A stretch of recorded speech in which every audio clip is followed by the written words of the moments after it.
The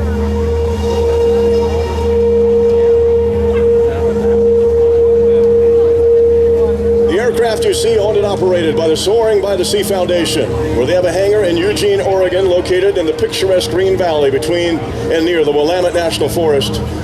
Take a private or group tour, in fact, inside the World War II PBY-5A Catalina and the hangar that she calls home, Eugene, Oregon. Here she comes.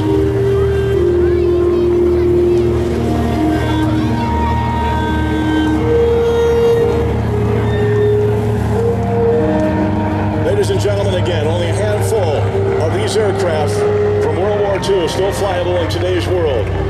Some 2,000 were built in time for what was needed back in the North Pacific and the Atlantic back in the 1940s.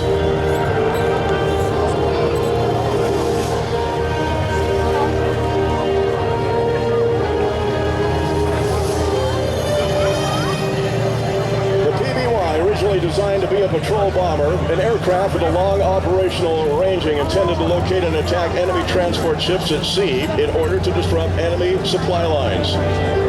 With a mind to a potential conflict in the Pacific Ocean where troops would require resupply over great distances, the U.S. Navy in the 1930s invented millions of dollars in developing long-range flying boats for this purpose. Flying boats had the advantage of not requiring runways, in effect having the entire ocean available.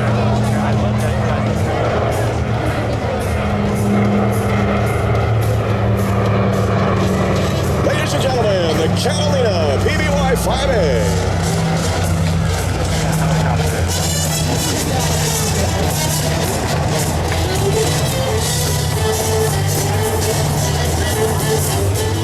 They were known for patrol bombing, convoy escort, search and rescue missions, especially air-sea rescue, and even a cargo transport.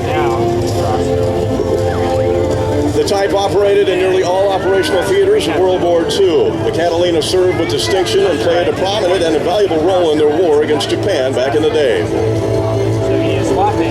Local connection. The PBYs were stationed at Naval Air Station Whidbey Island for a long period of time, and eventually, just north of us, north of the floating bridge, at what you know nowadays as Magnuson and Sand Point. And today, the Catalina PBY-5A returns to say happy 75th anniversary to Seafair.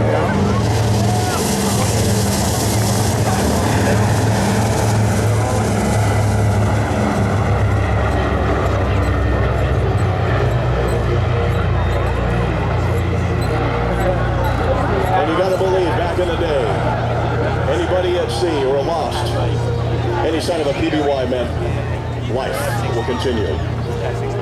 Catalinas were employed by every branch of the U.S. military as rescue aircraft. A PBY piloted by Lieutenant Commander Adrian March rescued 56 sailors in the high seas from the heavy cruiser Indianapolis after the ship was sunk during World War II on a mission that nobody knew about.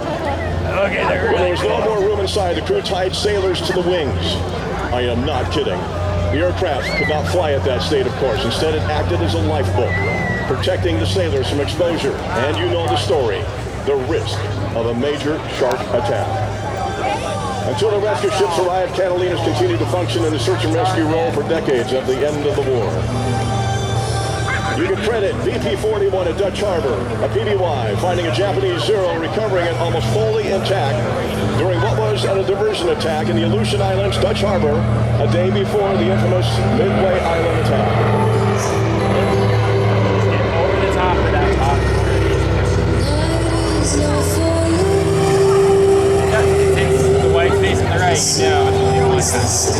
Now back in the day of World War II aircraft, the Wildcat was a favorite fighter plane assigned to what carriers that we had left after Pearl Harbor. They had a range of only 700 miles on a full tank. The PBY has a range of 2,500 to 3,000 miles.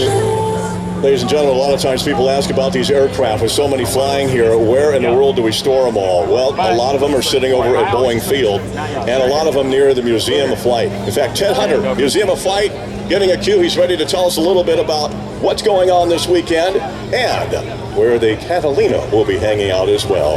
Thanks, Mark. The PBY Catalina Flying in the Airshow is based at the Museum of Flight all weekend. It's part of our biggest outdoor festival of the year. Jet Blast Dash. Always the closest spot next to the Blue Angels takeoffs and landings. And it has family activities, beer garden, and live music. Now this year, our special guest, and you can meet him, is Navy pilot and four-time astronaut Mike Baker. It's just fun all day long. I gotta go now. Happy seafaring, everyone, and enjoy the airshow.